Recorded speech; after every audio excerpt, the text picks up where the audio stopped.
వర్యుల నుండి మాలాంటి యువకులకు అందరికీ ఆదర్శప్రాయంగా ఉంటూ ఎంతోమంది సైన్యాన్ని తయారు చేశారు.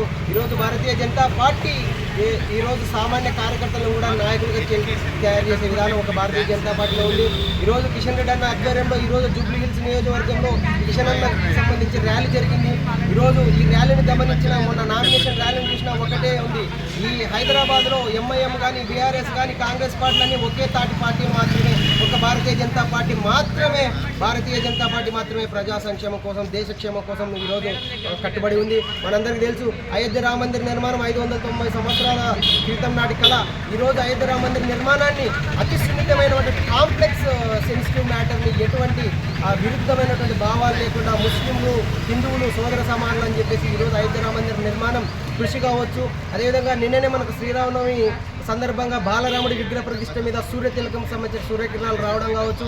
అదేవిధంగా 2 తెలుగు రాష్ట్ర ప్రజలు కూడా అయోధ్య రామ మందిర్ని దర్శించుకోవాలని చెప్పేసి కిషన్ రెడ్డి అన్న గారు ప్రత్యేక ఇప్పుడు నిజామాబాద్ నుంచి పోటీ చేస్తున్నారు, మెదక్ నుంచి రఘునందన్ రావు గారు పోటీ చేస్తున్నారు, మల్కాజ్గిరి నుంచి మన ఈటల రాజేంద్ర గారు పోటీ చేస్తున్నారు. హైదరాబాద్ గడ్డాపై కూడా మేము బీజేపీ జెండా ఎగరేస్తామని చెప్పేసి మా అమ్మ మాధవలత అమ్మ గారు ఈరోజు పోటీ చేస్తున్నారు. అసదుద్దీన్ ఓవైసీకి అక్బరుద్దీన్ ఓవైసీకి ఈరోజు ఛాలెంజ్ చేస్తున్నాం. మీరు ఇన్ని రోజులు డమ్మీ ఓట్లతో డబల్ ఓటింగ్లతో ముస్లింల యొక్క ఆధిపత్యంతో హిందువులను అటు సైడ్ రానివ్వకుండా ఈరోజు ఎన్నికలు జరిగినాయి. రాబోయే రోజులు అలాంటివి ఏం జరగవు. ఒక మహిళ కాళికా మాత వలె దుర్గాదేవి మాత వలె ఈరోజు భారతీయ జనతా పార్టీ నారీ శక్తి వందనలాగా మాధవలత గారు హైదరాబాద్ నడిబొట్టున ఈరోజు ఎంపీగా పోటీ చేస్తున్నారు. ఖచ్చితంగా అక్బరుద్దీన్ ఓవైసీని ఓడిస్తాం. హైదరాబాద్లో కంచుకోటగా భారతీయ జనతా పార్టీ 17కు 17 సీట్లు సాధిస్తాం. 400 సీట్లలో ఖచ్చితంగా హైదరాబాద్ కీ రోల్ పోషిస్తుంది. ఖచ్చితంగా గత ఎన్నికలలో అభ్యర్థులు బలహీనలు రావచ్చు.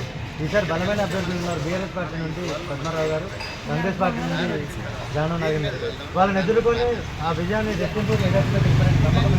ఈరోజు మీడియా మిత్రులకు అందరికీ చెప్తున్నాం, ఒకవైపు ధనదాహం అధికార దాహంతో ఉన్నటువంటి నాయకులు దానం నాగేంద్ర గారు, అదేవిధంగా పద్మారావు గౌడ్ గారు ఉన్నారు. సామాన్య కార్యకర్త స్థాయి నుంచి ఆఫీస్ బాయ్ నుంచి అంచెలంచెలుగా ఎదుగుతూ ఈరోజు పేద ప్రజలకు కావచ్చు మాలాంటి యువకులందరికీ ఆదర్శప్రాయుడైనటువంటి కిషన్ రెడ్డి అన్న గారు ఈరోజు నిలబడుతున్నారు. పేద ప్రజలకు ప్రతి ఒక్కరికి చెప్తున్నాం, ఈరోజు సొంత వ్యక్తిగత అజెండాలు ఉన్నటువంటి బీఆర్ఎస్ టీఆర్ఎస్ అదేవిధంగా కాంగ్రెస్ 2 ఒకటే తాటి ముక్కలే, హెడ్ అండ్ టైల్స్ లాగా ఈరోజు ప్రజలను మభ్యపెడుతున్నటువంటి ఎంఐఎం కావచ్చు టీఆర్ఎస్ కావచ్చు బీఆర్ఎస్లకు ఖచ్చితంగా రాబోయే రోజుల్లో ప్రజలు బుద్ధి చెప్తారు. కిషన్ రెడ్డి అన్న అంటే ఒక శ్వాస, భారతీయ జనతా పార్టీ యొక్క ఊపిరి ప్రతి ఒక్కరికి తెలుసు. కిషన్ రెడ్డి అన్నకి అటువైపులో ఎవరు బలహీనులున్నా బలవంతులున్నా గెలుపు మాత్రం మాదే. సింహం ఎప్పుడు సింగిల్గానే వస్తుంది, సొంత జెండాతోనే వస్తుంది.